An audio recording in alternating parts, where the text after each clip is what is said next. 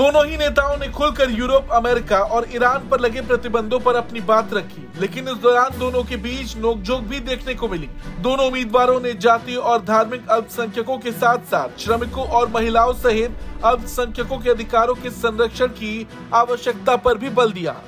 दोनों ही नेताओं ने अपनी योजनाओं पर भी खुलकर बात की, लेकिन देखना तो यही होगा कि 5 जुलाई को रन ऑफ में आगे कौन निकलता है और ईरान का राष्ट्रपति बनता है।